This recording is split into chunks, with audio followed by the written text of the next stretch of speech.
Fala, meus alunos queridos, professor Tiago falando de Educação Física, para o Centro Educacional Jorge Alberto, para as turmas de 8º e 9º ano. Espero que todos estejam bem. Vamos hoje fazer uma revisão apanhada desse conteúdo do nosso segundo bimestre, que foram 3 aulas, que foram esse conteúdo que está aparecendo, que foi judô, depois nós falamos sobre sexismo nas aulas de Educação Física, e depois, na semana passada, falamos sobre natação.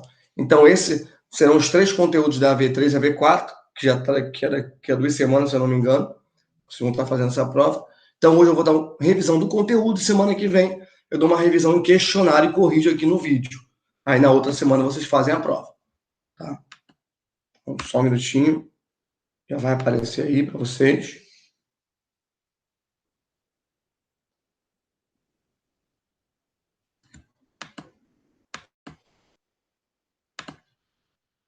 Deixa eu compartilhar de novo, que deu um probleminha aqui.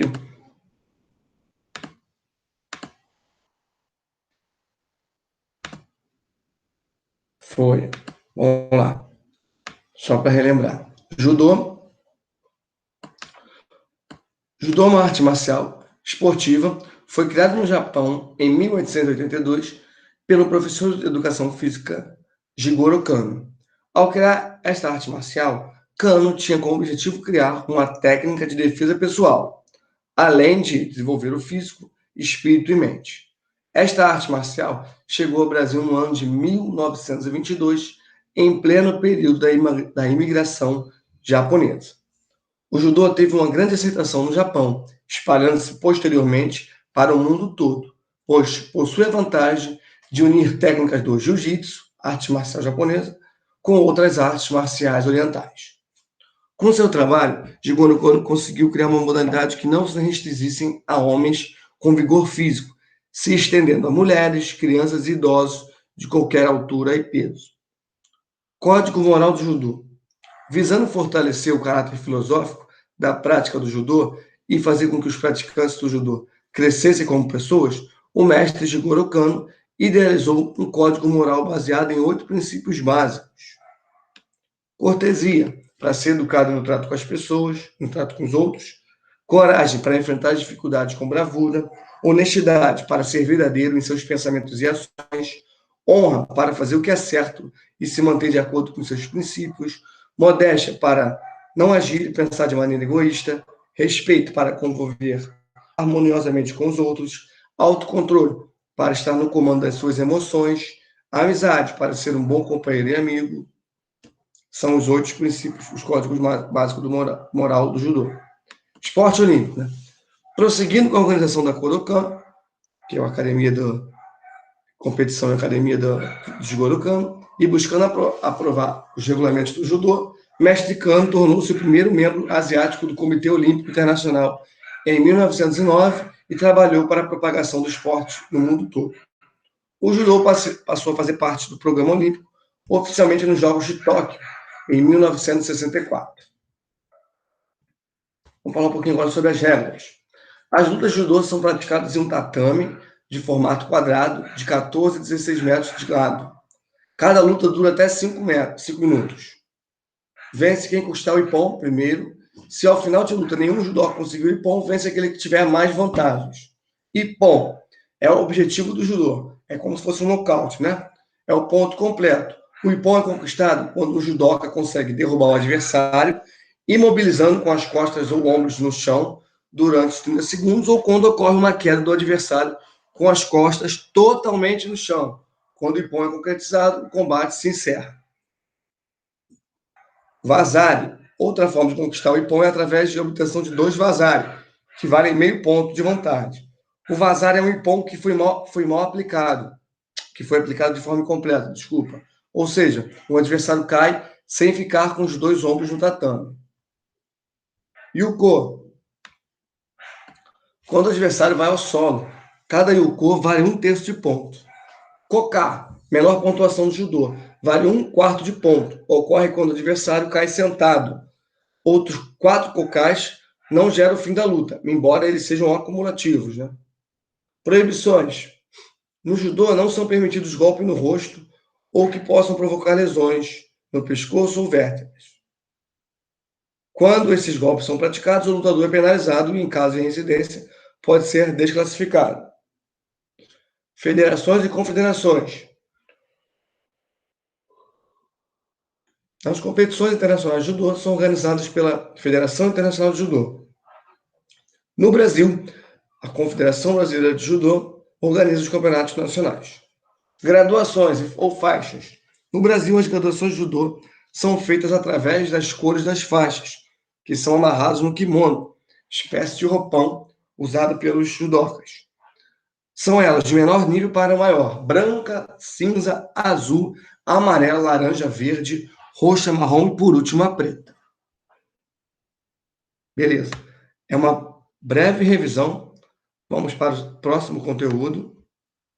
Deixa eu compartilhar com vocês, espera aí. Que foi sexismo nas aulas de educação física.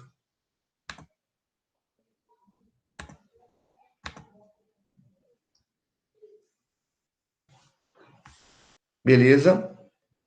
Já está aparecendo aí. Deixa eu descer a tela aqui. Vamos lá, passar rapidamente aqui. Em pleno século XXI, o ser humano ainda parece ter dificuldade de conviver com as diferenças. Nesse sentido, torna-se necessário a criação de leis que viabilizem a convivência humana entre os seres humanos. Dentre elas, figura a Declaração Universal dos Direitos Humanos, que em seu artigo 2 descreve que toda pessoa tem capacidade para gozar os direitos e as liberdades estabelecidos nessa declaração, sem distinção de qualquer espécie, seja de raça, cor, sexo, religião, língua, opinião política ou de outra natureza, origem nacional ou social, riqueza, nascimento ou qualquer outra condição. Então, pessoal, o sexismo, assim como na sociedade, vem tratar, rotular o homem como mais forte, a mulher como mais fraco, como se existissem coisas para homem e coisas para mulheres, Tem muito esse contexto, e nas aulas de educação física não fica muito atrás, A gente tem, ocorre, infelizmente, muitas situações de maus hábitos que são levados da sociedade para a escola, que é determinar que aquele esporte ali, o futebol é só para os meninos, e o vôlei ou o queimado é só para as meninas, enquanto isso não é verdade. Os meninos podem jogar o queimado, podem jogar o vôlei. E as meninas podem jogar o futebol também. Não tem nada de errado, não tem nada que seja esporte de homem, esporte de mulher. Não existe esporte de homem, esporte de mulher. Existe o esporte que é para todos, que todos têm direito garantido em lei. Basicamente é isso. E que essa coisa também de que uma educação física só para os meninos e só para as meninas. Vamos dividir o tempo. Faz só os meninos primeiro, depois só as meninas. Ou um tempo só os meninos, outro tempo só os meninos. Não, tem que jogar interagindo ali, misturado. Não é porque o homem tem uma diferença, que é um pouco mais de força do que a mulher, que vai ter que separar. Enfim, são diferenças normais que nós precisamos aprender a lidar, se respeitar e conviver naturalmente. Tá? Então, basicamente, dessa aula, eu quero que vocês tenham isso em mente, que as aulas de educação física devem ser juntas, em que homens e mulheres têm os mesmos direitos e são diferentes, mas que, por ser diferentes, não precisam ser separados por isso, durante as aulas. E, por último, mas não menos importante, a aula de natação. Deixa eu compartilhar aqui.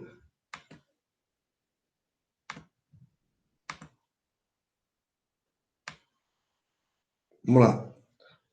Passar rapidamente aqui alguns fatos importantes. Lembrando, a história da natação se inicia nos tempos mais remotos, uma vez que esta se tornou uma qualidade física imprescindível para a sobrevivência do homem, seja na busca por alimentos ou na fuga de um perigo em terra, e em sua evolução. De fato, sabe-se que os povos da antiguidade eram grandes nadadores. Registros mostram que no Antigo Egito, em 3.000 anos antes de Cristo, os filhos dos nobres aprendiam a nadar desde cedo. No entanto, a história da natação, como esporte competitivo, se inicia na Inglaterra, durante a primeira metade do século XIX. Em 1837, foram disputadas as primeiras provas da modalidade esportiva, na cidade de Londres. Desde então, a natação foi se consolidando cada vez mais como um dos mais importantes esportes. Uma prova disso é a presença da modalidade desde a primeira edição dos Jogos Olímpicos Modernos, inaugurada pelo barão Pierre de Coubertin, em 1894. No Brasil, a natação foi introduzida em 1897, com a fundação da União de Regatas Fluminense, na cidade do Rio de Janeiro. Estilo dos nados, né? Levando em consideração o posicionamento do tórax e o movimento de pernas e braços, são definidos 4 estilos de natação. O nado crawl, que é conhecido como nado livre, né? O borboleta, o nado peito e o nado costas. Nas competições de nado medley, né, que são os 4 nados, os nadadores devem nadar os 4 estilos na seguinte ordem. Primeiro ele vai nadar o borboleta, depois o costa, depois o peito e por último o crawl. Tem que ser essa ordem específica. Benefícios para a saúde. A natação é considerada um dos esportes mais saudáveis, pois trabalha com diversos grupos musculares e articulações do corpo. Há também o benefício desta prática em desenvolver o sistema cardíaco e respiratório, que são os 2 sistemas mais beneficiados com a natação. Mas o muscular e o esquelético também tem bastante benefício. Como qualquer outra atividade esportiva, antes de praticar, o indivíduo deve procurar a orientação de um profissional da área, ou seja, um profissional de educação física, um professor de natação, e passar por teste de avaliação médica. Considerações importantes, aliás. As competições internacionais de natação são organizadas pela FINA, Federação Internacional de Natação, criada em 1908. No Brasil, quem organiza as competições oficiais é a Confederação Brasileira de Esportes Aquáticos, CBDA. Vamos aqui. Comemora-se 8 de abril, o Dia da Natação.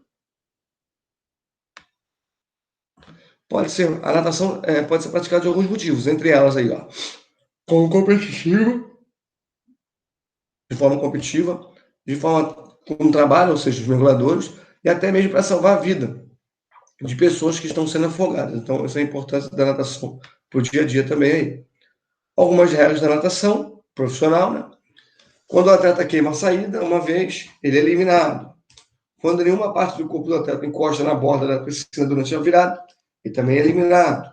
Quando as 2 mãos não batem na borda da piscina ao mesmo tempo, nas modalidades peito e borboleta, também ele é eliminado.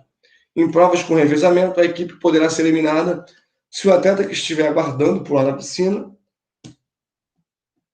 antes do seu parceiro terminar o percurso. Se ele pular antes de outro cara encostar na borda, ele queimou, né? Então, assim, ele é eliminado também. Lembrando que é só uma revisão rápida, nós já tivemos a aula de natação. Então, na semana que vem, a gente vai ter o questionário com base nessas 3 matérias dessa aula de hoje, né? Essa revisão de hoje. Espero que tenha gostado. Um grande abraço e até o próximo vídeo. Valeu!